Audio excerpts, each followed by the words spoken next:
about you is that you have ambition to be great. My job is to coach you to get all that greatness out of you.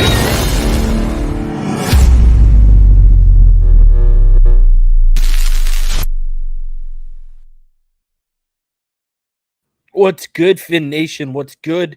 It's your boy Reason, and we're back here for another one.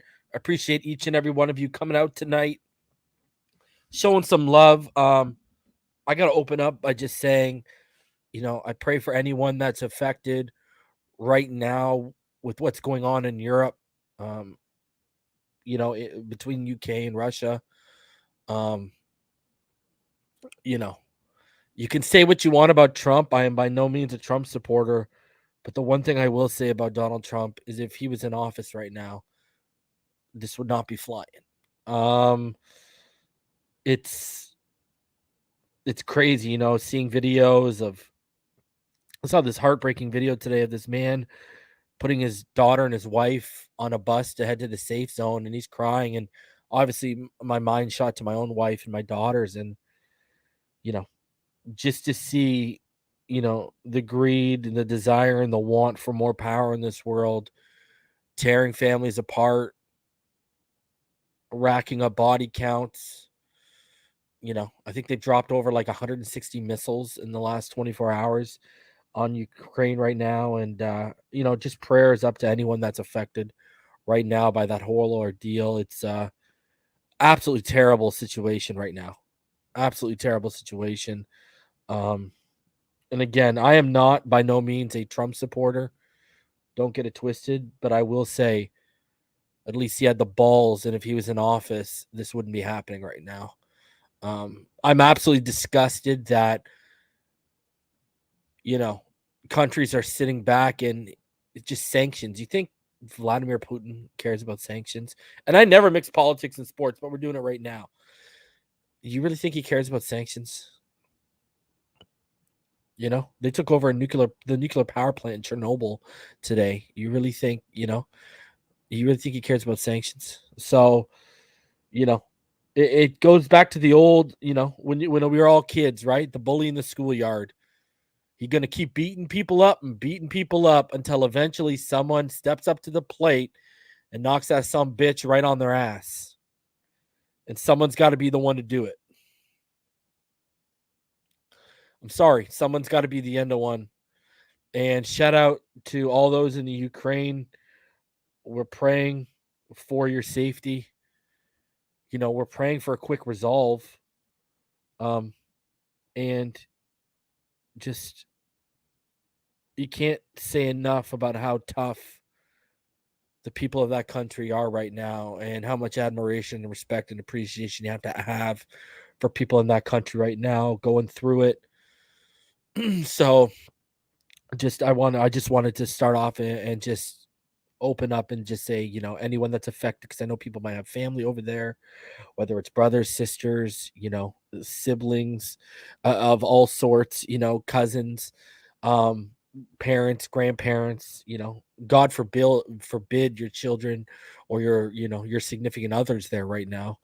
But I just want to start off by saying, definitely keeping an eye on things and definitely praying that there's some kind of quick resolution, because bodies should not be dropping just because people want more and more and more. All right. I think that's,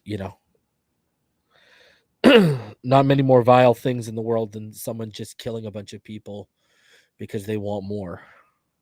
And they want more and they want more, and their thirst for greed and power can never be quenched, right? I'll be honest with you, I didn't live in the 40s, but obviously I was, my dad was a huge army buff and history buff and so forth. It rubbed off on me and whatever. And you read a lot of things and it's just very similar. It's just very similar to Hitler in Poland. You're looking at it right now, because let's be honest, if they sit back and they just give sanctions, what are you just gonna turn around and then you're just gonna wait for the moment that they step foot, they put boots on NATO soil, and then you're gonna act? You know what I mean? How much is going to fall before they act? You know what I mean? So, exactly, Cap.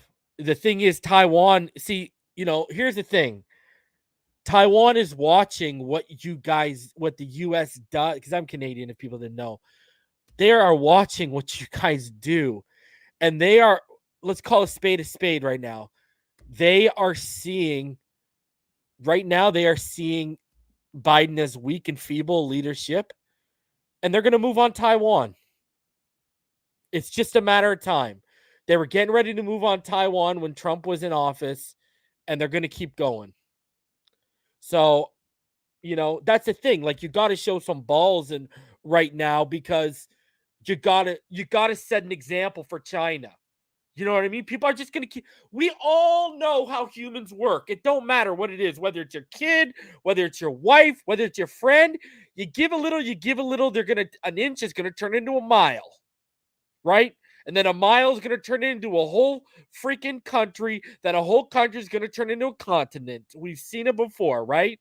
They're just going to push the envelope to see what they got. So, and let's be honest, man. As a Canadian, I can admit it, we all follow your guys' lead, right? And right now, we're dealing with the whole truck convoy thing up here right now. And plus, we're just coming out of a pandemic. Unbelievable, man. It's been a very, I haven't seen you guys in almost, 48 hours.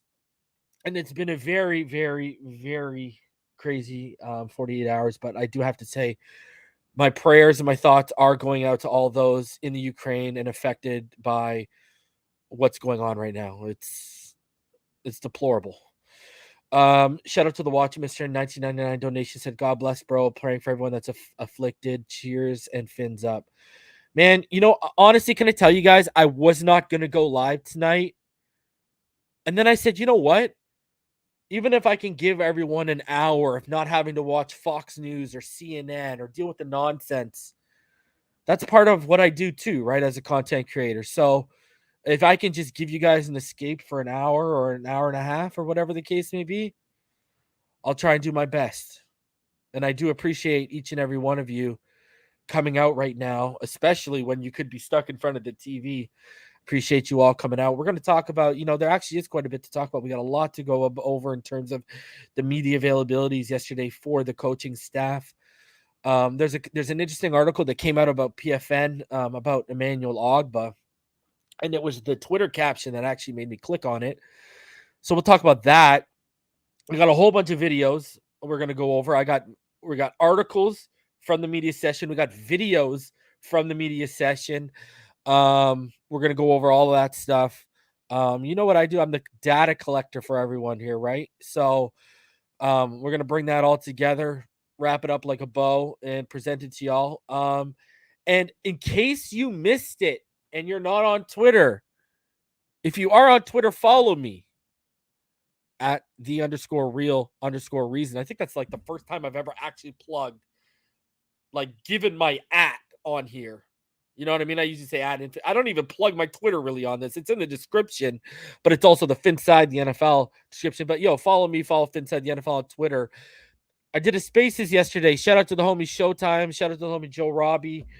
We ran a space. Nick Hicks. Me and Nick Hicks were there. A bunch of people ran through. I know Kyle Krabs was rolled through and he was listening. I know Brandon Tobin, he rolled through. He came up. I know the homie Alf from 3 Yards Per Carry, one of my favorite people, in this community. I think one of the only few people that give you a reason. I think the 3 Yards Per Carry guy and I think Josh Houts are the only reason you should even pay attention to 5 Reasons Sports, because there's only one reason out here running these YouTube streets, and that's me. And I don't need to give you 5 reasons why. I give you one reason why. Shout out to Alf. He came through. He rolled through. Always love fucking Alf coming through. I love listening to him, and I know he's told me he listens to me, so appreciate the hell out of Alf. Alf, if you're listening, love you, bro. So it was a good time. Me and Nick, I was in there for about 7:45 till about 8:30, a good 45 minutes, and I got a nugget, guys. Leroy Horde was in there too. Z-Man, did you hear the nugget I got? I know the nugget I got. I got that Bowden nugget. I got that Bowden nugget. You know what I'm saying?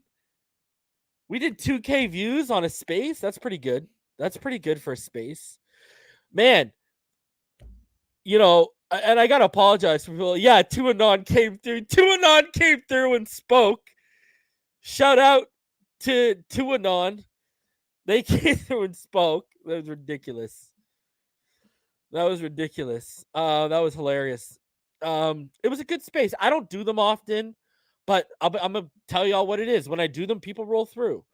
And me and Nick, we had a good conversation. I've got to apologize to everyone because we kind of were going like our back and forth. People were getting their questions in, but me and him were, I was trying to get information for all y'all, and I ended up pulling a big. I think it's a big nugget. I do think it's a big nugget. I think it's something we should talk about. I have the recording. We're gonna play that. There's actually 2 nuggets. Because Z-Man, if you were listening, first of all, Nick Hicks reads off a text from Tua that tells you how Tua felt about the coaching staff without Tua telling you how he felt about the coaching staff. So I got that queued up. And then we go right into the Lynn Bowden stuff, and there's a nugget about the Lynn Bowden stuff. Lynn Bowden was punished by Brian Flores. That's why he was shut down last year. It wasn't to stash him like even I thought. He was punished. This man was punished by Brian Flores. And we're going to talk about it. And we're going to talk about why. And we're going to talk about how ridiculous it was. I'm going to replay it. We're going to talk about it tonight. I got it all queued up for you. So we got a pretty good episode in store for y'all when we break it all down. It's going to be informative. But it's a nugget. And it's like 2 back-to-back nuggets in like 2 minutes. It's beautiful. I sat down with my wife, Z-Man. I sat down to her next because, she wanted to get the Yellowstone rolling. So 8:30, we got to go because we're in the 4th season. And I sat down, and I looked at her. I said, babe, I don't really ever say this often. I don't, right? Like, people out here think I'm cocky and all this stuff, but I really don't like talk about it that way in my personal life. But it was the first time in my life I actually turned to my wife and I said, yo, God damn, I'm good at what I do. And she goes, what do you mean? And I told her, I said, man, I just had a couple questions queued up and I just timed them right. And I said, I got like 2 really solid nuggets out for everyone that was listening. So we'll talk about that. We'll talk about that, man. It was pretty good. It was pretty good stuff. We'll talk about that. So no, it wasn't just the article. I did hear a thing about the article, but it wasn't just the article, my guy. Yeah, it was. You'll hear about it, bro. It's ridiculous. It's absolutely mind-blowing when you listen to it. You're like, are you kidding me? And the reason why I'm going to wait a little bit, too, is we'll wait for people to get in here. So, yeah, and Topher, even the Albert Wilson Nuggets. I don't have that part queued up, but me and Nick Hicks, we started just rifling off, talking like how we text to each other or talk on the phone or whatever, right? So, because I even brought up stuff we had talked about privately, I said, hey, can you expand on that for everyone, right? And we talked about Albert Wilson. Guys, y'all need to hear what Albert Wilson was out here saying. Shout out to Bobby Shouse, homie. I love you, bro. Shout out to you in the comments. Go follow him on Twitter. Go follow Z-Man on Twitter, too. Appreciate you, JC Kong. Yo, Albert Wilson, I'm not even lying to you. Albert Wilson, talked about it. Z-Man, maybe if you can go back and you can find me the timestamp and hit me up with the timestamp, and after I show everyone the Bowden stuff, I can get into that. But Albert Wilson is straight up talking about how you had to keep your head down while you're walking through the hallway. And remember, Albert opted out in 2020. And he was injured in 2019. So he didn't know. If you hear how Nick talks about how Albert Wilson relayed to him, how the environment, Albert Wilson was telling Nick Hicks, this is a toxic environment, man. He literally said, walking down the hallways, you got to keep your head down. Albert Wilson, a guy who's been in the league for how many years? It was ridiculous. Z-Man, go to Joe Robbie's profile and see if you can find the timestamp of what the Albert Wilson. I know it's only like the first 18 or 20 minutes, I think. If you can find that, bro, that'd be huge by the time I get into the Twitter stuff at the end here. But yeah, Topher, the first 30 minutes were fire, bro. And that's because I was there for 45, son. What you know about that? I'm joking. Showtime and the homie Joe Robbie always run good spaces, man. Show them love. Follow Showtime _ MIA on Twitter, and follow Joe Robbie. I'm pretty sure. Let me just double check. I don't want to get his Twitter wrong. Follow the homie Joe Robbie. He is at Joe Robbie _ So go follow them. It was on his Twitter space yesterday, Ray. You can actually find it on. We're gonna get into it, and I'll show you. All right. You know what? Let's start off with this. You know what? People want to hear this right now. Z-Man, get on the Albert Wilson thing if you can right now. I'm going to show y'all right now. Let's hop into it right now. I'm going to show you exactly what I'm talking about. Let's get into this. Okay. So this is from, and then we'll get into the media stuff. All right. So, because I've been talking about this for like 5 minutes when we can just like show y'all what's good right here. So if you go to Joe Robbie's Twitter, you'll be able to find it, right? It's he was able to record tonight's space. So this is at about the 25-minute mark. I think the Albert Wilson stuff is between like the 6 to 18-minute mark, somewhere in there. So Z-Man, if you find the timestamp, let me know. All right, so here you go. Listen to what he's got to say here. Let's get into this. Guys, give me a thumbs up in the comments when I start playing. I just want to make sure everyone can hear it properly, all right? Man, hold on 1 second. I'm just going to read it. Bro, the effort this man went through is an A+. Like, yo, this is the clearest I've ever heard one. So I almost feel so, man, at this point. Tua loves him. Tua loves the entire staff.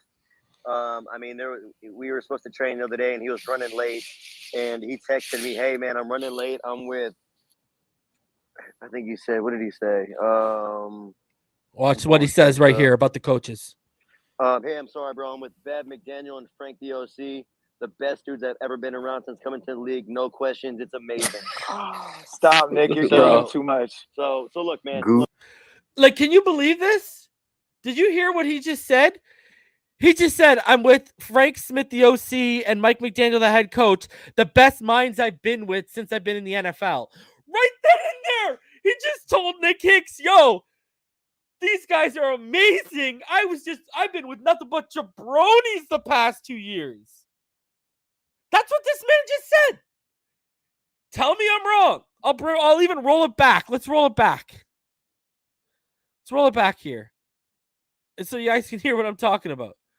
I ain't lying to y'all. To both of you, has he been working closely with you guys? Man, listen, man. Hold on 1 second. I'm just going to read it. Bro, the effort this man went through is an A+. Like, yo, this is the clearest I've ever heard one. So I almost feel. So, man, at this point, Tua loves him. Tua loves the entire staff. I mean, we were supposed to train the other day, and he was running late. And he texted me, hey, man, I'm running late. I'm with, I think he said, what did he say? I'm pulling the text up. Hey, I'm sorry, bro. I'm with Bev, McDaniel, and Frank the OC. The best dudes that ever been around since coming to the league. No questions. It's amazing.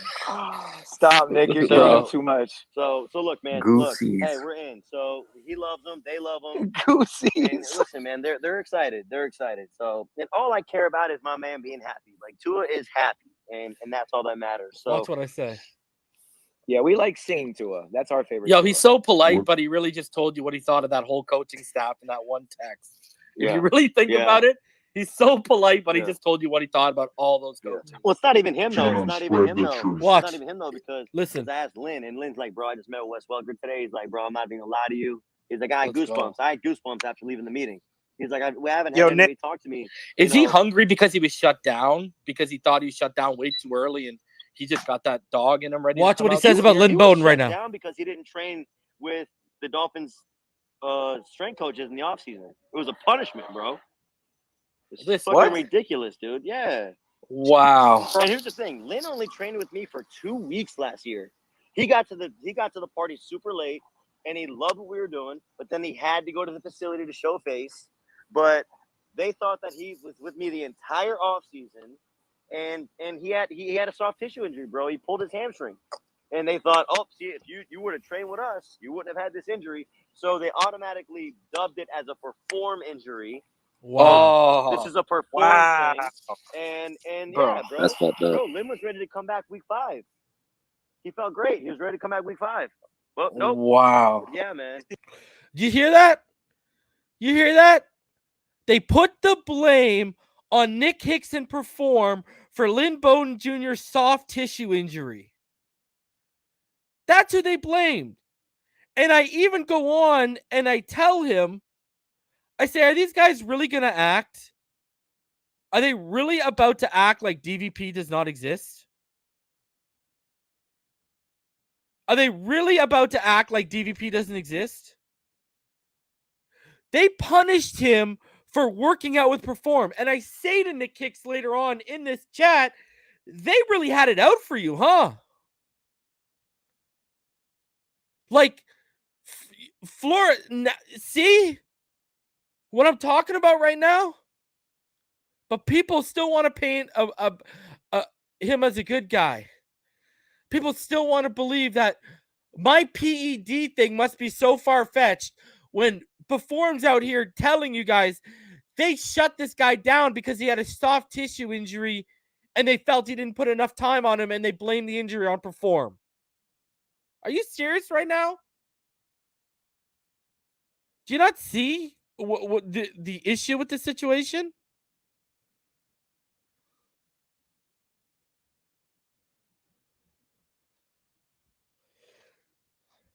Here, let me find the part. Topher said it was within the first 5-10 minutes that we talked about Albert Wilson. So let me bring this up. Pull my wife away from Yellowstone right now, bro. Let's see. Oh, Euphoria is sickening. Don't even, bro. It's sickening. Bro, it's so many. All right, let's see if we got this. We start just Fantastic. How we feeling, boys? What up? I want to address everybody real quick. We're going to have a little bit formality today. It's not just open discussion. Reason's going to come up first. I really want him to be able to maybe ask Nick some really good questions, some off-season questions and such. And then we'll roll from there. And then what I want to do is in these first couple minutes, raise your hand and I'll incorporate your questions in the dialogue for sure. All right. So Reason, come on up and let's get it. What Reason? What up, boys? How you doing? Reason. Hey, man. Oh, yeah, Reason, bro. It was Reason's birthday. I be watching you high as fuck all the time. I appreciate that, bro. Nick, what's good, bro? How you doing? I'm good, bro. How are you? I'm not too bad, bro. I'm here. I'm living. You're in Canada. Are you allowed to leave the house? Bro, yeah. We just got like 10 inches right like on my birthday, so it was kind of crazy. 10 inches of COVID? No, 10 inches of snow. That COVID. I'm kidding. I ain't even dealing. That's next year. Yeah. I ain't even dealing with that truck convoy right now, man. Yeah, so, man, you got some crazy shit going on down there, man. Bro, I'm telling you, fight the power up in Canada. I never thought I'd say that, bro. Hey, did you watch, before we get into the Tua talk, because I know that's what over here, did you watch The Alpinist on Netflix? No, I haven't watched that. Oh my God, it's about that was a great one. Canadian solo climber. Apparently, go watch The Alpinist on Netflix. Andre Leclerc, you got to watch it. He's Canadian. Repping from the homeland for you, bro. I cannot. Everyone out here on the timeline talking about Euphoria, and I can't pull my wife away from Yellowstone right now, bro. Oh, Euphoria is sickening. Don't even, bro. It's sickening. Bro, it's so many penises. I don't know why people like that show. Like, I don't want to watch no teenagers fucking. Shit is hard to watch. Yeah, I don't know. Well, these spaces get wild. You watch that Bel Air or that Power. Yeah. But I couldn't watch Power after they killed Ghost. I was like, I don't give a fuck about the show no more. I hear you, man. I lost interest when Angela died, honestly. But, Nick, before I close my mic off for a little bit, I tried to give a pre-warning in a little chat. His wife, just because she works. All right, because I asked about Albert Wilson. That he does. Man, so man, you got some crazy shit going on. Hold on a second. Did I start off by asking about Albert Wilson? Or no? Yeah, you can ask about Albert Wilson, man. I'm joking. Did I start off by asking about Albert Wilson? Yeah, here we go. Yeah, you can ask about Albert Wilson, man. I'm joking, bro. I'm joking. People out on these Twitter streets still talking about that, bro. Bro, it's crazy. I you know, it's so funny. I actually, here we go. Albert was in the gym maybe a week ago working out with his wife. Just because she works out one of our other fitness trainers in there, and he came through to kind of just kind of get sweat in and chop it up. And I talked to him a little bit about the Dolphins organization and what he dealt with, and he said in his 8 seasons he's been in the NFL, he'd never seen anything like it. He's like, it's hard to put into words. It was wild, bro. And he said it was like the most dysfunctional thing he's ever been a part of. Nobody talked to, nobody conversed. Walking through the halls, it was like, you better look straight, don't look left, don't look right. You better not say hi to anybody. You hear this? He said it was really insane. And he didn't know anything about that because he opted out the year before, so he wasn't used to flow. He didn't really know shit about flow. You hear this? The dictator. And he's just like, bro, it's not to be confused with dictator. He said it was insane. So, but I'll bring that back one more time for you guys. But you hear that? You hear how you hear the environment and the vibe people were dealing with? And that's from Albert Wilson's mouth. That isn't troublesome to people? Let's bring that back. Should I start off by asking about Albert Wilson or no? Yeah, you can ask about Albert Wilson, man. I'm joking, bro. I'm joking. People out on these Twitter streets still talking about that, bro. Bro, it's crazy. It's so funny. I actually Albert was in the gym maybe a week ago working out with his wife. Just because she works out one of our other fitness trainers in there, and he came through to kind of just kind of get sweat in and chop it up. And I talked to him a little bit about the Dolphins organization and what he dealt with, and he said in his 8 seasons he's been in the NFL, he'd never seen anything like it. He's like, it's hard to put into words. It was wild, bro. And he said it was like the most dysfunctional thing he's ever been a part of. You believe this? Nobody talked to, nobody conversed. Walking through the halls, it was like, you better look straight, don't look left, don't look right. You better not say hi to anybody. He said it was really insane. And he didn't know anything about that because he opted out the year before, so he wasn't used to flow. He didn't really know shit about flow. The dictator. And he's just like, bro, it's not to be confused with dictator. He said it was insane. So, but Albert you know what tells me, Nick, you know what tells me people haven't watched the film though? You go to that Raiders game alone. Yeah. I mean, there was like 3 deep shots to Albert Wilson that Brissett just totally didn't even make the read. Yeah. I mean, I will say both Tua and Brissett missed Albert Wilson on a lot of deep shots, especially in the first. Y'all know I broke down the film here of the season, man. Yeah. He wasn't getting the looks, and then you saw how they kind of changed his usage, and he started becoming more so the motion guy, right? Yeah. So and try to get his release off that. Well, the offense changed, right? They went.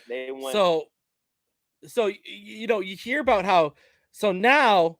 And hold on, shout out. First of all, I got to get up here. Okay. First of all, I got to shout you out. Don't worry, I saw it, Watch, mister. You're wilding out tonight, B. But I appreciate you. He donated $99.99 saying, feeling generous, hopes this helps reason.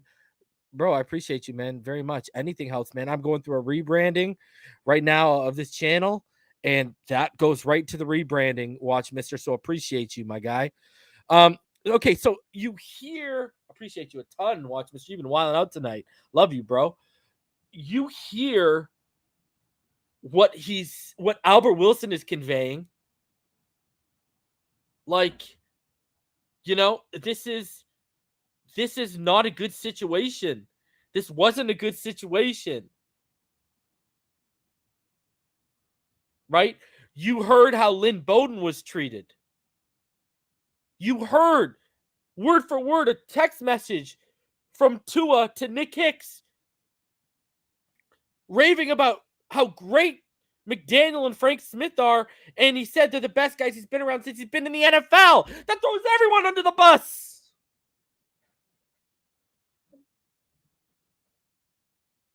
Look at this. Look at this right now. Now you're seeing, take away from the media and the talk shows. That's a raw and cut reel right there.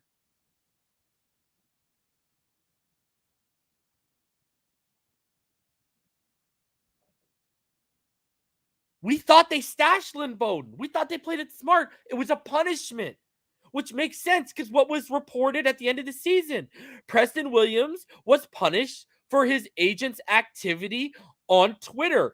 That's why his snap count was dropped, and that's why his usage was dropped. That was already reported by like mainstream outlets. But now you hear it trickles down to Lynn Bowden.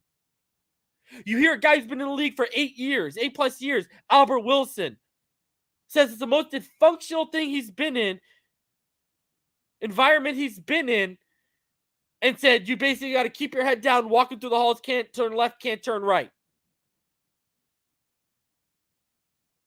But Tua is the problem. But let's keep blaming Tua when we're getting secondhand accounts from players' trainers. Are we seriously having this discussion? That Flores wasn't the problem? So now what's everyone's play? Now that Albert Wilson and Lynn Bowden have thrown this man under the bus, now what's your play? Huh? Now what's the play? And remember, Lynn Bowden was also punished for that article that came out talking about the Raiders situation.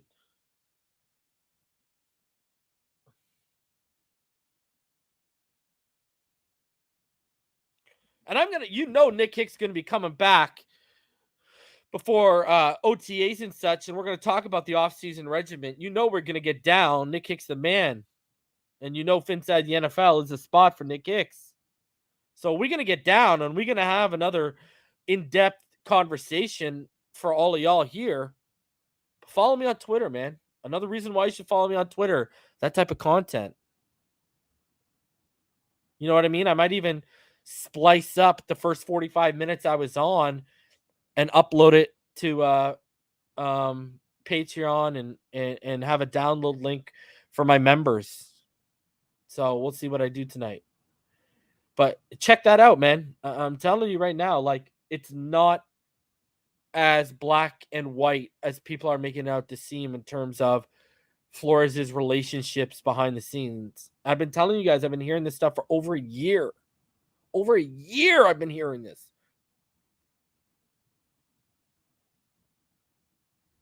Do I believe Brian Flores' lawsuit? Yeah, I believe the majority of it, 110%.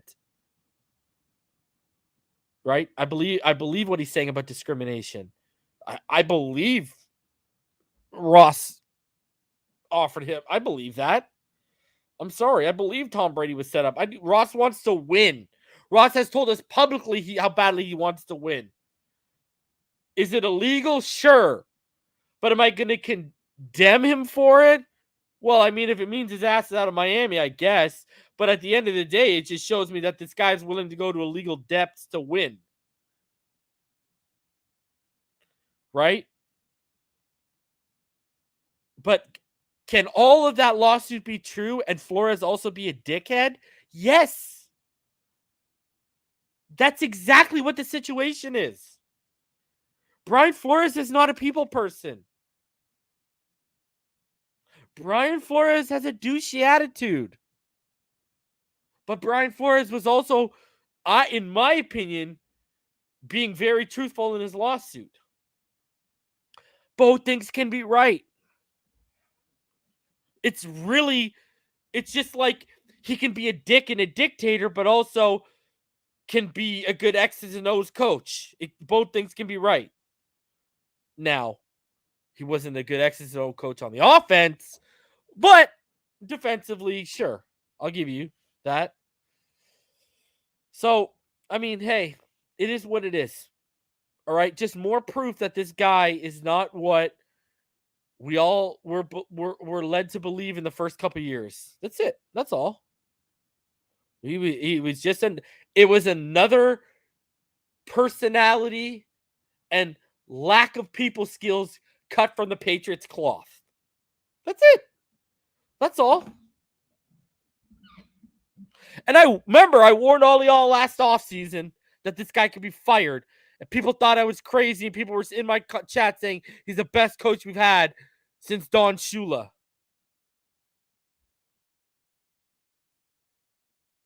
That was last offseason. We hadn't even played a snap. And I was warning all y'all, if we don't live up to expectations, I said, watch everyone turn on him and his job's going to be in jeopardy. Now, when the 7-game winning streak happened, I thought he had built some cachet to return. That's where I was wrong. So, it is what it is, man.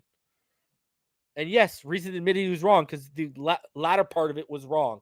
I thought he had built up cachet with that 7-game win streak. But I did warn everyone, and it was simple. People weren't understanding the arrival of expectations. Think of how hyped our fan base was. What do you think people in the front office were? Just saying. Guys, smash that like button if you're new. Smash that like button if you're in the room. 425 of you. Subscribe if you're new. We are 100 away from 7K. I want to get to 10,000 by the season. Let's go. Let's get there. Also, tomorrow night, Friday night, top 10 free agent video is dropping on all your heads. I am like a man in the lab putting this thing together. I got some finishing touches to put on it tonight. We are dropping that tomorrow night. Top 10 guys, mini scouting reports, all 22 footage. But I'm going to give you 15. I'm going to give you honorable mentions. And then there's a couple of missions I'm going to mention why they're not on the list. So tomorrow night, I'm going to tell y'all right now, be on the lookout. All right? We're gonna drop that show, and it's going to be a good one. All right, so let's get into some positive stuff. Let's get into the new coaching staff. And let's start off with, they had their first media availability session yesterday. Mike McDaniel basically introduced everyone. And let's start it off, and let's hear what Mike McDaniel had to say in regards to introducing everyone. And he actually said something at the end about teaching and coaching. And let's listen to what he said. Today for you guys to meet the entire coaching staff.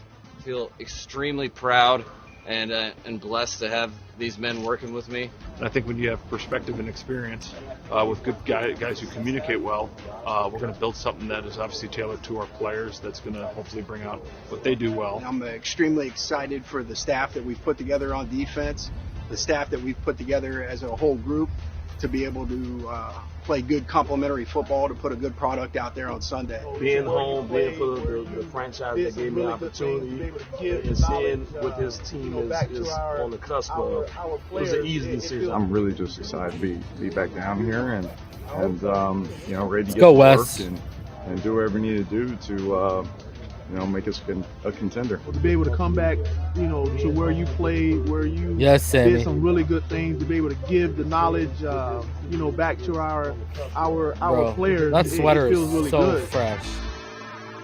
All right, now let's get into each coach or coordinator that spoke individually. All right, let's start off with Mike McDaniel, and this is about a minute 41 second clip. All right, let's get into this. So excited today for you guys to meet the entire coaching staff.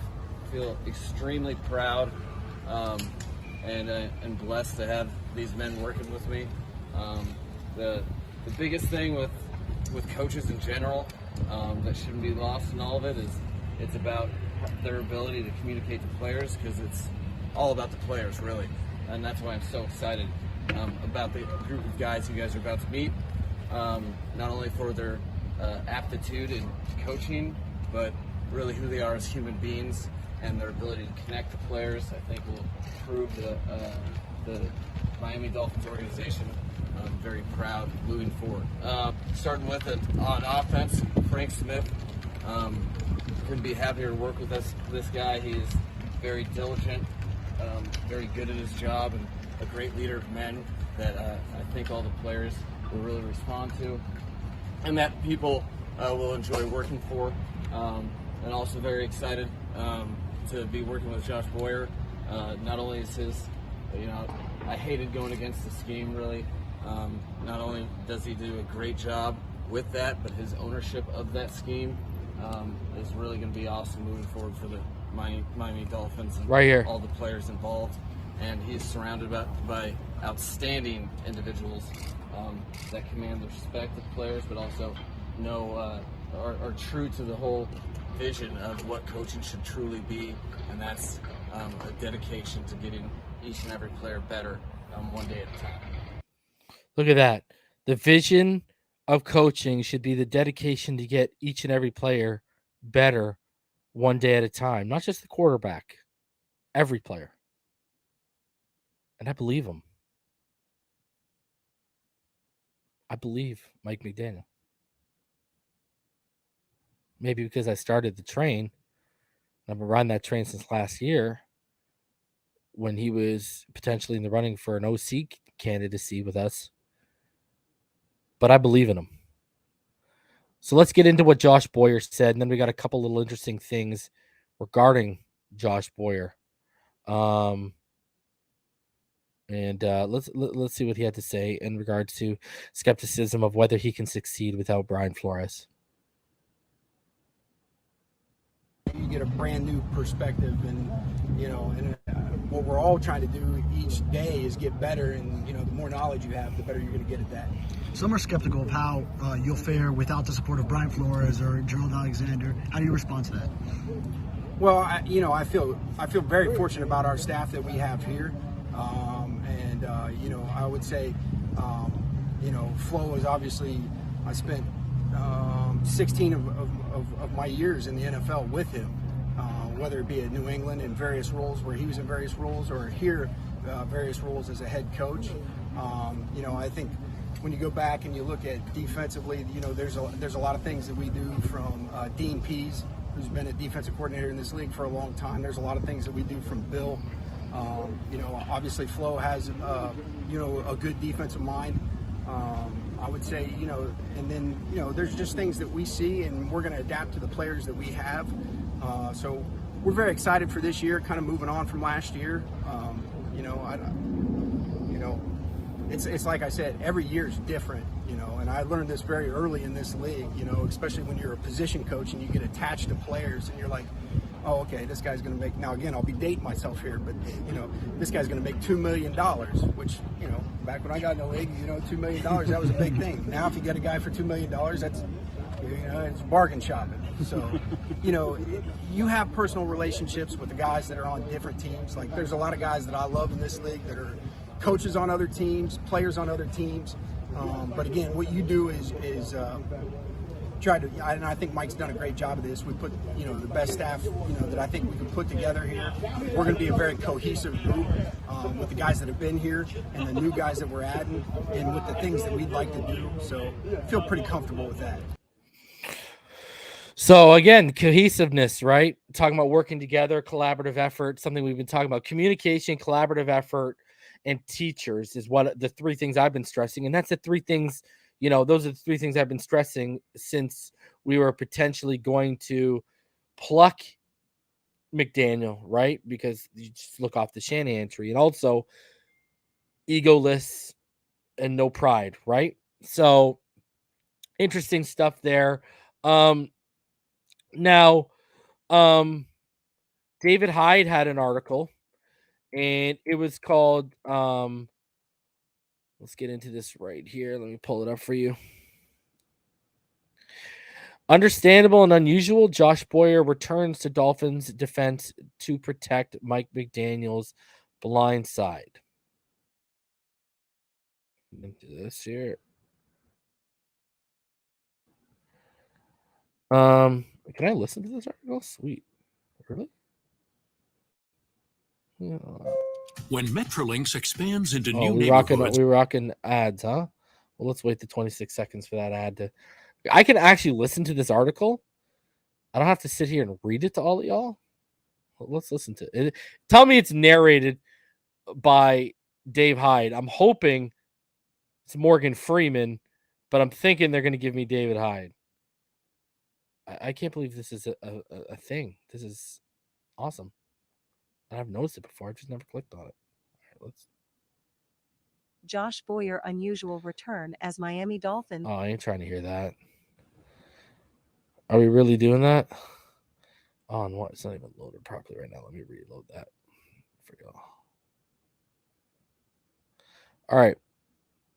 Oh, hold on a sec. Let me reload that.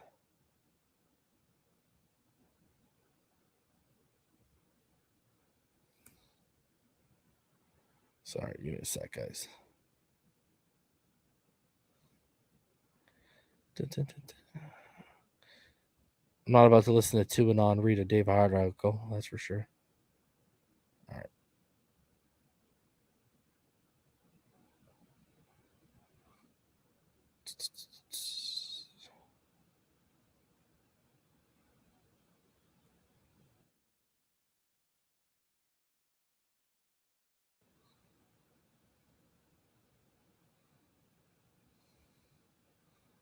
All right, let's get into this. Sorry, guys. One sec here. Bring it up. Here we go. Apologize. Didn't want to listen to it on. So, if you want a nostalgic return, there was former Miami Dolphins cornerbacks Sam Madison and Patrick Surtain together again, talking Wednesday about coaching with each other this time. If you want a strategic reunion, there was Wes Welker, the Dolphin, who got away from San Francisco with new coach Mike McDaniel to direct the receivers. Now they just need some receivers. But if you want to see what this Dolphins offseason is about beyond the owner and former coach calling each other liars, there was Josh Boyer explaining his understandable and unusual transition from the old defensive coordinator to the new defensive coordinator. That is the proper framing too. Understandable and unusual. Neither makes it right or wrong, inspired or insipid. Everyone starts with a blank slate when a regime changes, as they do with enough regularity around the Dolphins to understand why Boyer is the offensive-minded McDaniel's biggest hire. He'll coach McDaniel's blind side. The defense is Boyer's now, like never before under the defensive-minded Brian Flores. He was with Flores for 16 years, 13 in New England, 3 with the Dolphins. The Dolphins' defense also has the influence of Patriots coach Bill Belichick and Dean Pease, a longtime NFL defensive coordinator. We're going to adapt to the players we have, Boyer said. We're going to move on to this year. Boyer was adamant Wednesday about drawing up the game plans and calling plays last season. I did all that, he said, in walking through the staff-oriented process both entail. And both Barry Jackson and Joe Shad did confirm that he called he said that he called defensive plays last year. And Boyer said that the staff came up with the game plan and there was a lot of input and Flo was involved in the game plan. But Joe Shad and Barry Jackson both said that he was in fact calling plays. Here's why it's understandable that Boyer was supported by general manager Chris Greer when veteran Vic Fangio passed on the job. Again, Fangio passed on the job. Right there it tells you what I've been telling you, that Fangio passed. Keeping young players in the same defensive system is a prime way to continue improvement. Boyer, to be sure, expects the same system and improvement from all our guys, especially guys going from year 1 to year 2. Here's why Boyer's return is unusual beyond him not knowing McDaniel until this process. Of the 6 other head coaches hired outside a team this offseason, all 6 brought a new defensive coordinator. Ditto for the 7 coaching changes last year and the 5 in 2020. Of the 8 coaching changes in 2019, only Green Bay's new coach, Matt LaFleur, kept Mike Pettine at defensive coordinator, and Pettine lasted a year. Boyer, you hope, lasts longer with the Dolphins. That he's a defensive yin to McDaniel's offensive yang, that he continues molding the young clay into something impactful, that this regular churn of coaches and failed seasons ends. I'm excited to have a great group of players coming back, Boyer said. I believe in a lot of the same things Mike believes in. Him and I had numerous conversations throughout this process. There's a lot of positive energy in the building. I feel blessed coming to the job I love to do. There's an upbeat nature to Boyer, just as there seems to be with McDaniel. They're tied by something else, too. Each is coached in the shadow of the head coach's strength. Boyer under Flores, McDaniel under Kyle Shanahan in San Francisco. Boyer talked about how when he moved from South Dakota School of Mines to the New England Patriots staff 17 years ago, the question was if he was in over his head. The question isn't that now. It's simply how he survived in a position where there's typically change. His 17 years in the NFL have taught him the cold nature of change. Still, this had to be the first time he had to say he never felt pressure to lose a game. That question came in light of Flores' allegations against owner Stephen Ross to tank games in the 2019 season. There's a lot of things that are out there that are surprising. I said, I know that there are some things that are out there that are not true. That's surprising to me. Things that get reported and people say things. He's moved on to next season in a way not everyone can move on from. When the new Dolphins staff met with reporters on late Wednesday afternoon, Boyer said it broke up a nearly 12-hour day of watching film on free agents in the draft. We're fired up. We're excited, he said, as he should be. It's understandable. He's back as defensive coordinator of a defense that made a turn for the better last year. But let's be clear, it's unusual too. So, you got to give, again, right there, tells you right there that Fangio passed. Further proof that Fangio passed. And,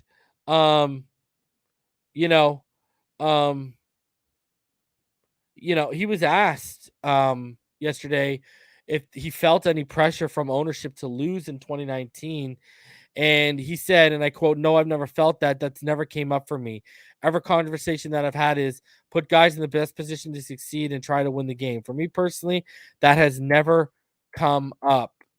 And then when he was pressed further on the topic yesterday, Josh Boyer, this is what he had to say. He said, there are a lot of things out there that are surprising. I know there are some things out there that are not true. That's surprising to me. Things that got reported and people say things. I kind of try to do the best I can, Boyer continued. I think it's a good philosophy of life. Control the things you can control. Put in a good day's work and try to build relationships and get better. Yeah, there's a lot of things that happen that are surprising and you don't expect. But at the end of the day, none of it's detrimental to winning football games, if that makes sense. So, and then again, he insisted that he called all plays in all 17 games for the Dolphins. So, and he shot down any speculation that Flores took over defensive coordinator responsibilities after the 1-7 start. Now, if you want to believe him, if you don't want to believe him, that's up to you, my friends.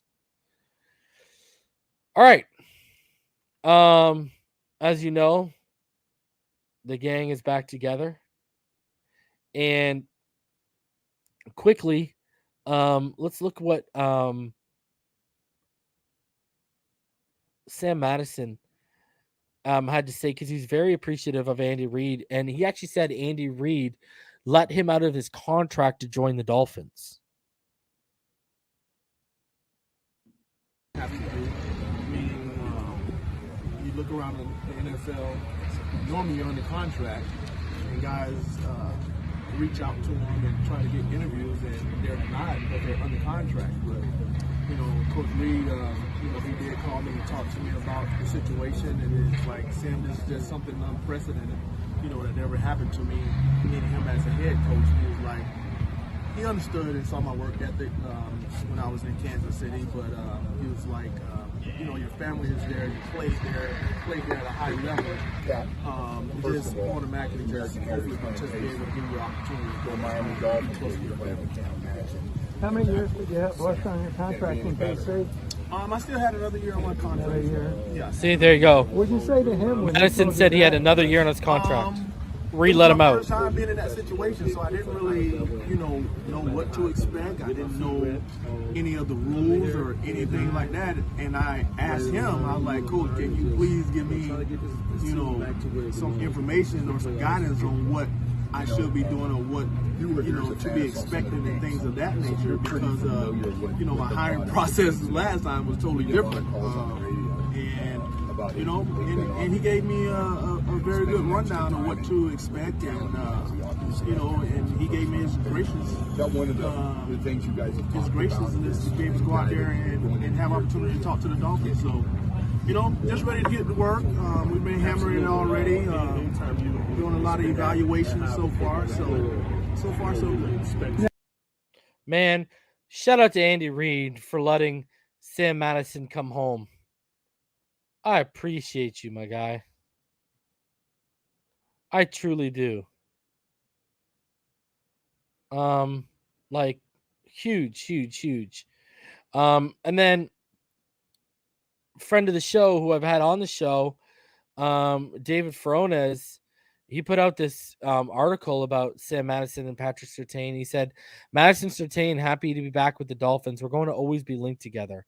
Sam Madison and Patrick Surtain grew together as NFL quarterbacks that found considerable success playing the position with the Miami Dolphins between the late 1990s and early 2000s. The end of their playing careers branched off elsewhere before they could come back to South Florida in retirement, coaching various levels from Little League to 7-on-7 football and high school. Now the lethal cornerback combination of some stout defenses from the last era where the Dolphins were consistently competitive is reunited as coaches. Last week, Madison was named Dolphins cornerback coach, pass game specialist, while Surtain joined Mike McDaniel's first staff as a defensive assistant. We're going to always be linked together, said Surtain. The duo combined for 60 interceptions with the Dolphins.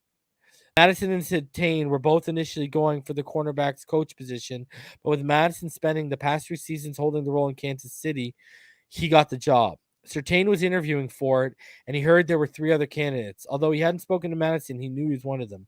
After Madison ended up with the role, Surtain still got a call from Dolphins general manager Chris Greer.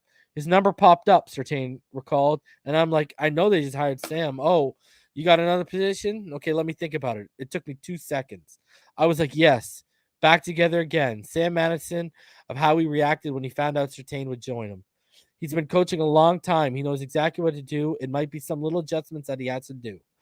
Well, Madison coaches cornerbacks and Steve Gregory is a Dolphins safeties coach. Surtain will be under them on the staff, ready to assist with anything needed to defensive backs. He'll have a hand in the cornerback, safety, and nickel positions. Surtain makes a jump from being a high school head coach to an NFL assistant, but he wouldn't have left American Heritage, where he won 3 state titles in 2016, 2017, and 2020 for just anything. Surtain said it had to be the right situation. Madison was able to make the transition on the 2019 Super Bowl winning Kansas City Chiefs. He was at another local high school powerhouse, St. Thomas Aquinas, as defensive backs coach before that. In fact, between the 2 of them at their respective schools in 2017, they coached 3 then high school seniors that went on to play 3 seasons of college and just completed their rookie NFL seasons. Patrick Surtain II, Tyson Campbell, and Asante Samuel Jr. Hours, Madison proclaimed, about what he learned was different about coaching the NFL, but it's rewarding, right? To be able to see how you take the entire process, bottle it all up, and then put it all together and then deliver it. But knowing Surtain for so long, Madison is confident he's ready to put in the work that's necessary. He's a wealth of knowledge. He's an almanac, Madison said of Surtain. You can sit here, ask him anything about track, about baseball, hockey, tennis. He can just throw it right out there, and that's the way he's been since 1998, first time I met him. We're able to make adjustments in game together because he sees some things. I'll be able to see some things. And now we'll be able to collaborate those things and get them to our players. And hopefully they'll be able to go out there and execute it. Surtain is not entering the NFL coaching ranks with any kind of ego just because he has 3 Pro Bowls and an All-Pro selection, like how Madison has 4 Pro Bowls and 2 All-Pros to his name. I'm getting my feet wet, Surtain said. This is my first time in this thing, so I'm not going to come in here like I need to do this, I need to do that. I'm coming in here willing to learn, willing to help with whatever. Surtain could also eventually run into a scenario where he's coaching against his son after developing him for so many years and being his head coach at Heritage. The Dolphins don't play the Broncos this season, but they would be slated to host Denver 2023. It's going to be exciting, the elder Surtain said. It's amazing that your dad's a head coach and you're in the NFL. It's going to be a special moment. I can't go to his games this year, but I'm there in spirit. Surtain's final season in Miami was 2004, while Madison stuck around until 2005 before Surtain went to the Chiefs as a player, and Madison finished off his playing career with the Giants, where he won a Super Bowl in 2007. Wes Welker was also a rookie on the 2004 team, the new receivers head coach. Meaning their assistant coaches played together on the rosters in Miami. McDaniel spoke briefly to reporters introducing the coaching staff and bringing them out Wednesday. He jokingly alluded to a planned one-on-ones for Welker against either Madison or Surtain, barring old man injury. Hopefully it's a fixture for Miami practices moving forward. Welker said on Wednesday he does recall facing them in practice that season when, as a rookie return specialist that wasn't getting his slot receiver reps yet, he would line against them on the scout team. Man, it's good. It's just awesome to have that reuniting, right? And an interesting thing here too is, right, You know, not only are they always going to be linked together, and not only, you know, do they have this connection, but if you see what they were talking about, you know, Madison said, you know, these guys under us, they're going to be expected to do some really good things on the back end because of the way this team is built, and we're going to need it. That's the way it was with us, and that's the way it's going to be with them. So, like, even they know the expectations are there, you know, and Surtain said, and I quote, "It's going to be fun getting back to prominence." That's what we're looking forward to. This organization is starving to get back to prominence, and hopefully we can do that. So they know what's on the docket. They know what needs to be done. And, you know, you just got to appreciate that Madison and Surtain, that, you know, everyone is on the same wavelength here. And I would absolutely love it if we can get back to an era of greatness. So the new offensive coordinator, Frank Smith, he spoke yesterday, and he talked about Tua Tagovailoa, and let's show you that clip, what he had to say. Coming in, I can honestly say I didn't know a whole lot. Like, you know, I mean, just at the time I was worrying about other position groups and other priorities. But as I've been here and you're studying him as a player, super excited, man. It's like extremely accurate passer. I mean, his patience with things and what we're going to be able to do is going to be really, really cool. So I know just in limited stuff from this week, we're super excited just the more tape we get to watch, because with the hiring process, you get in here and it's just you're trying to get a staff together, you're trying to figure out, okay, combine, you're trying to all this, and now as we're getting into every week more and more tape, we get more and more excited because we're just watching them more games, watching the other player, just really understanding everything, and you're going like, this is going to be really, really cool to have him at quarterback for us. Thanks, guys. I mean, what a difference. You can actually hear the belief. It's going to be really, really cool to have him for us at quarterback. And you know they're going to get the protection in place. So it's nice to see the OC is really interested and hype, because, you know, Gailey wanted nothing to do with him. He wanted Fitzpatrick. Godsey and Stoodsville, you know, they were more worried about who was calling plays between them and Charlie Fry. So it's nice to see. And we know who's calling plays. It's going to be Mike McDaniel. And I guarantee you, Frank Smith, McDaniel watching it going, this kid just needs protection. He needs protection and some weapons. That's it. And we got something. Shout out to the Watch Mister for the $9.99 donation. He says, Reason, what is Zach Thomas doing? Can we bring him back to coach? Also, please shout out my baby girl, Alina. Shout out to your baby girl, Alina, man. I hope she's doing well. I hope she's tucked in right now, my friend. It's 9:19 Eastern. I know there was talks of, I believe, Jason Taylor. He's the one who coached at St. Thomas Aquinas, right? And again, I didn't see this. Sorry. Reason, please give a shout out to my daughter Alina that's watching with me. Shout out to you, Alina. You're up late. I hope you're enjoying. And I hope, you know, I'm sorry that you're a Dolphins fan, but I hope you get to live through a lot of good and positive years. I'm wishing that on you, and I'm jealous of you, Watch Mister, right now, because my kids will not watch football with me yet. So enjoy it, man. So yeah, I know Jason Taylor, I know they were looking in, you know, that's maybe a possibility, right? Bring him in as the D-line coach. You know? Watch Mister says she has the Merino jersey I wore as a kid. That was awesome. My first picture ever with my dad, he's holding me in his Merino jersey, right? When in '85. So, man, Watch Mister, brother, I hope she's not under 5, man. My kids go to bed at like 7:30. Bam. My youngest, who's 14 months, she's in bed by about 6:30 usually. And then my oldest, who's going to be 4 in May, she's in bed by 7:30. We don't play around over here. Mommy and daddy need their time, you know? All right, continuing on here. let's get into Darrell Bevell and what he had to say. And it was actually the Sun Sentinel, I believe, that captured the clip. So we'll get into what Darrell Bevell said, and then we'll break it down and got a couple. As quarterback play, a lot of it I want to talk to, starts with their base and their feet, and then your feet is really what communicates to you, the timings of the plays. So that's really where it's going to start with me. I've had guys where tried to, really, kind of mess with their motion and change things. I mean, their motion is their motion. It's going to be that way for a long time. It's like, hey, just walk over there, pick up a rock, and throw it. That's your motion, And so I'm not going to really mess with that. It's the other, the footwork, the timing, the seeing things, the pre-snap reads, the post-snap reads, those kind of things. Because he throws the ball fine. I'm not going to teach him that too much. And have you and two have been able to speak at all yet? Yes, we have. We had a great conversation. Now is. We don't even know our own offense yet. I'm still learning it. So we're not talking any football, but it's more on the social relationship side. Getting to know him, kind of what makes him tick, how I see things. How I want it to be with him and I, communication-wise. Those kind of things are, really what the conversation is. So there you go. He's telling you that he's going to make sure that he gets his footwork. He doesn't really need to go in on the throwing motion. Everything's good there, but he's going to work on his he's going to work on his footwork. He's going to work on his pre-snap and his post-snap reads.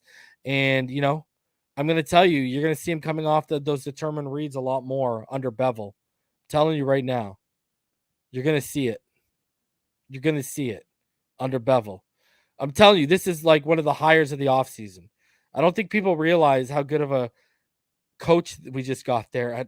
And this is a guy who's a Super Bowl winning offensive coordinator. His first 4 years with Russell Wilson, they were top 10 offense every year under him. He developed Russell Wilson. Like, he's interim head coach twice for two different teams. When Patricia got fired, he stepped in. When Urban Meyer got fired last year, he stepped in. It's a great hire. And I think this guy, he's worked with Stafford. Remember, Bevell, too, he coached Brett Favre. And when he got the offensive coordinator position at Minnesota, Favre came to Minnesota under him. And then Sidney Rice and Percy Harvin followed him from Minnesota to Seattle. So players like him, players believe in him, and he gets results. I can't wait to see what he does with Tua. I really cannot. I think you're going to see something real special here between the two of them. I said it for quite some time. It was clear Charlie Fry was just optics. So, continuing on Bevell for a sec here.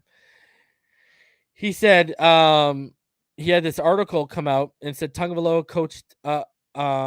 It's called right here. It's called How One Dolphins Coach Plans to Get the Best Out of Tua Tagovailoa. Yes, the man hired to work closely with Tua Tagovailoa and help him reach his potential has spoken with the Dolphins quarterback already. We had a great conversation. Dolphins quarterback coach and passing coordinator Darrell Bevell said Wednesday, we don't even know our own offense yet. I'm still learning it, so we're not talking any football. It's more on personal relationship side. Getting to know him, what makes him tick, how I see things, how I want it to be with him and I, communication-wise. Again, communication. Buzzword, right? Bevell is entering his 22nd season as an NFL coach. Tua has probably already asked friend Russell Wilson about Bevell, who was his offensive coordinator in Seattle from 2011 to 2017. The hope is that the offense coach Mike McDaniel will install and will hopefully be mastered quickly by Bevell and Tagovailoa will bring the quarterback to new heights. What trait of Russell Wilson's does Bevell hope he sees in Tua? Russell is a very driven player, Bevell said. He wants to be great in every way. And he's a tireless worker to be able to get that done. I don't know Tua as well as I want to yet, but we have had a conversation. The first thing is the preparation and the dog determination that I'm going to be great. And I don't care what anyone else says. I think that's a great starting point because then when you have that belief in yourself, you can start acting in accordance with that. You put in the time, you work, you do all those things you need to get your game to meeting expectations. McDaniel, offensive coordinator Frank Smith, and Bevell will work to rebuild Tagovailoa's confidence as it has taken a hit in the first two seasons. Tua has been yanked, criticized, and questioned. Bevell even took an even-keeled approach to the Tua film he studied already. There are things he likes and things he needs to learn more about. Let's start with what he likes. I think he's a really accurate passer, Bevell said. That's the thing that jumped out at me right away in looking at him. I haven't done like a completely deep dive yet, but I've looked at enough tape that I like the accuracy he has. I like his ability to make some off-schedule plays. He can get outside the pocket. He's not going to be a major runner, but he can run and make plays with his feet. I really like those kinds of things. But Bevell also did not entirely dismiss a question about arm strength. I think it's important for me to be able to see the ball coming out of his hand in person, Bevell said. I can see it on tape. I can see him making some of the throws. There are questions that I have, but I want to see the ball come out of his hand in person. That's the one thing for me always on tape. It's hard to tell the true velocity. So I want to get him out here on the grass and see exactly what it looks like.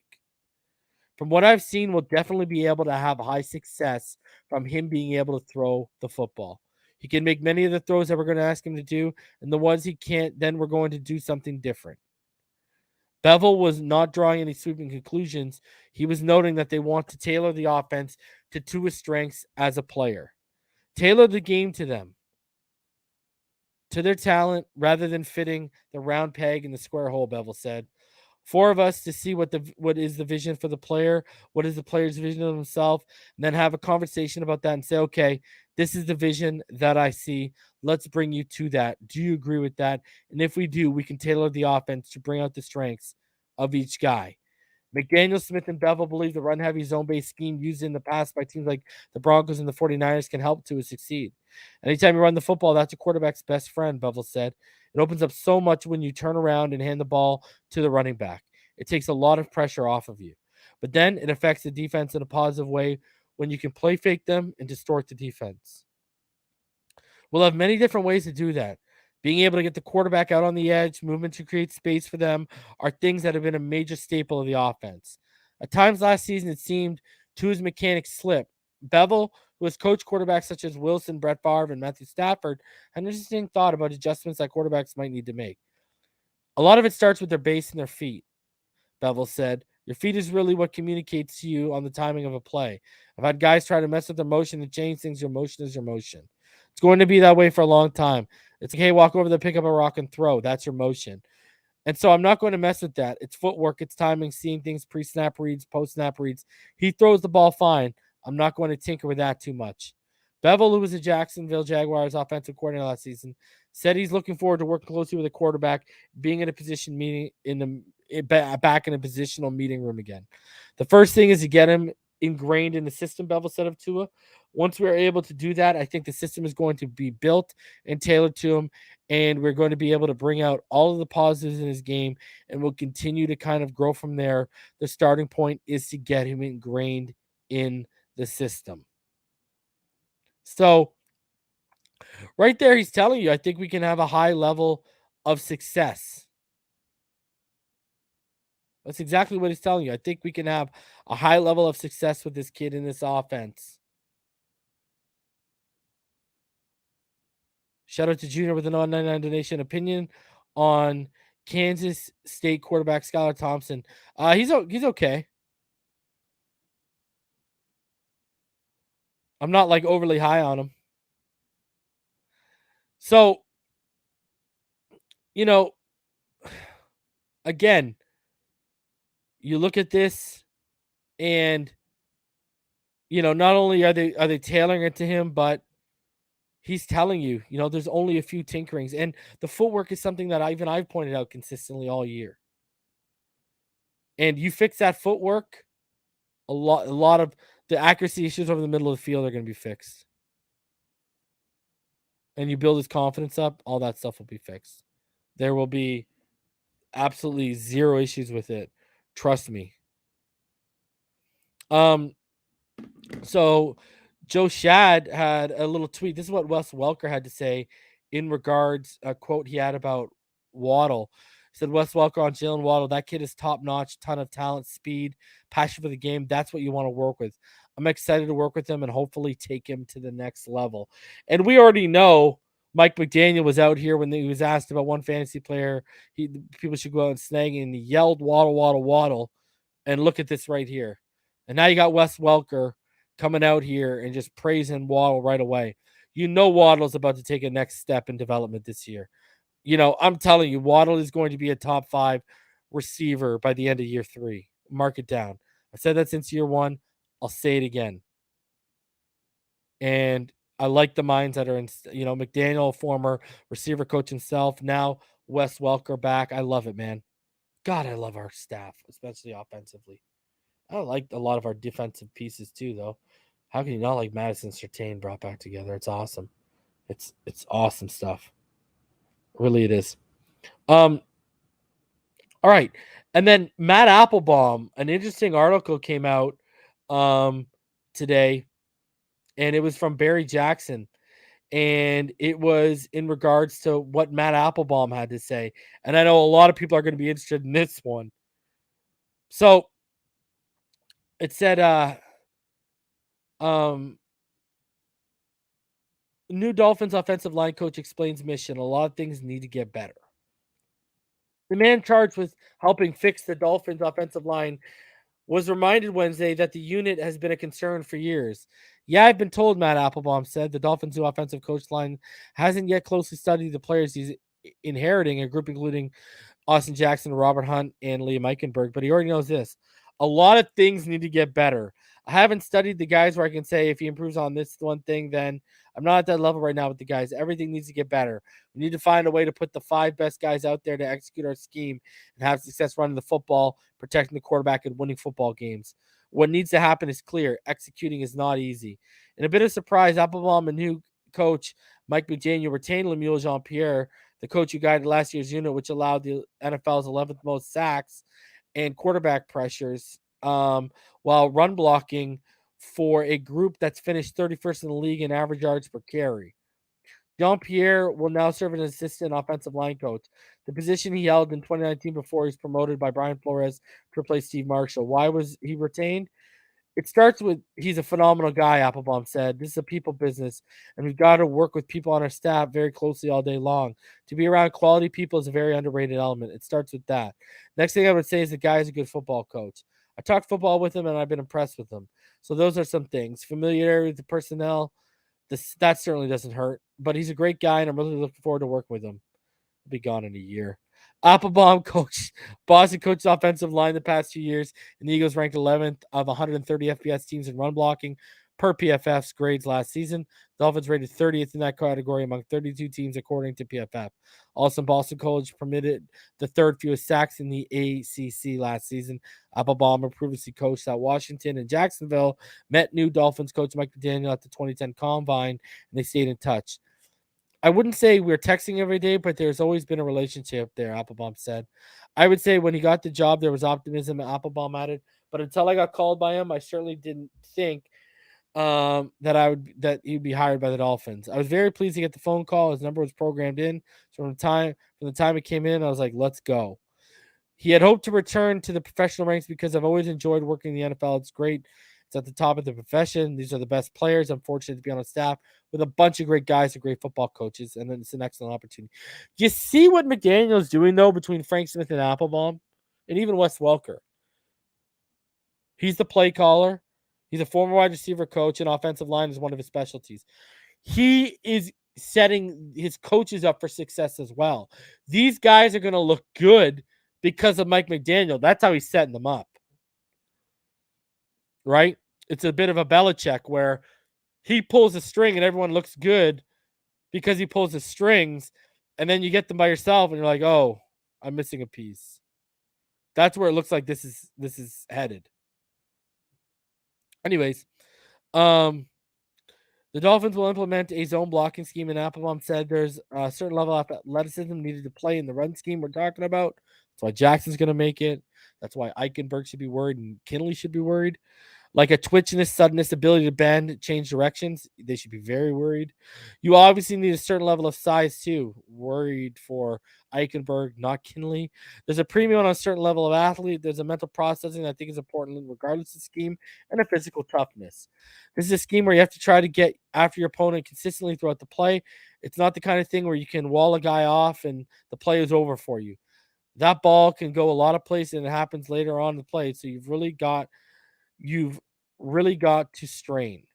per PFF, Ryan Smith, when the Dolphins used an outside zone scheme last season, they averaged 3 yards per carry compared to 4.8 for San Fran, where McDaniel oversaw the run game. Hunt figures to be one of the Dolphins starting linemen in 22, but everything else is in flux. The line is expected to be upgraded in free agency and possibly the draft as well. I've been telling you, it's not good. Like, Hunt and Dieter and Jackson might be safe. Those might be 3 guys that I could say are safe for you. But beyond that, it gets real sketchy. I'm telling you guys right now. Keep that in mind. And then finally, PFN, I just wanted to talk about this quickly. They came out with an article, and they talked about how when he signed with us, it kind of, jump-started a career that wasn't really trending upwards. And how he's had as many sacks over the last 2 seasons as he had in his total first 4 NFL seasons. And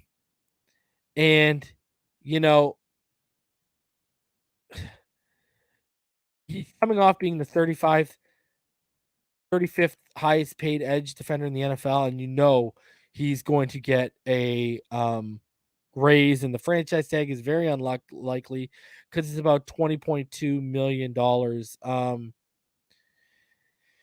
And although Sport Track, they calculate him to make just over about $10.2 million per year, which would make him 21st among defensive ends. Because he's going to look at our cap situation, that might not be good enough, right? They obviously should keep him. And Ogbah said back in January 2022 that he's always viewed himself staying there long term, but the job is not finished yet. You know what I mean? So, and you've heard Boyer talk about how selfless he is. I don't want to see this guy go to the Falcons or the Texans or the Rams or the Giants, specifically the Falcons, Texans, and Giants, to just die off. With Jalen Phillips ascending the way he is opposite of Ogbah, I really think you got to keep him, even if it's for just another 2 years. I do think he's a key cog to this defense, and he's someone that I know I don't want to lose personally for this defense. What really worried me, and the reason why I'm even bringing this up, and I go back to this PFN article, right? It was from a tweet, and if I read the tweet to you guys, I'm going to read it here. Let me just pull it up quickly.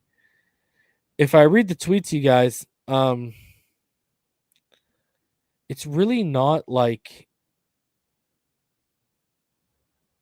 encouraging. And this is what Adam Beasley had to say in the tweet that really percolated my ears and my eyes when I saw it. He said, Emmanuel Ogbah's days of playing at a discount are over. Right? It's clear this guy's going to get paid. It's just a matter of how much. And I really hope we do not lose Emmanuel Ogbah.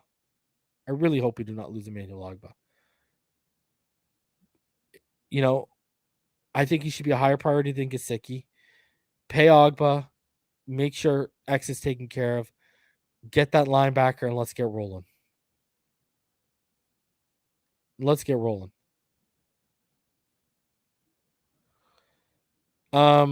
Guys, I'm going to be back tomorrow night. We are going to go over the top 10 free agents, and plus 5 honorable mentions that I will have lined up for you guys tomorrow. There'll be all 22 mini scouting reports on the players. We're going to go into it tomorrow night. I'll be live. And again, we'll be doing the top 10 free agent targets I have for the Dolphins, as well as 5 honorable mentions. So we got a lot coming tomorrow. And then next week, my first big board's going to drop, right? I'm going to be dropping my first big board next week. I'll give you guys more details tomorrow night. But guys, I need all of y'all. Smash that like button. We are 100 away from 7K. Subscribe if you are new. I appreciate each and every one of you. And guys, I'm going to see y'all right back here tomorrow night when we get right back into it. Guys, and until then, you already know what time it is. I appreciate each and every one of you. I will see all y'all tomorrow. Fins up all day, every day, baby.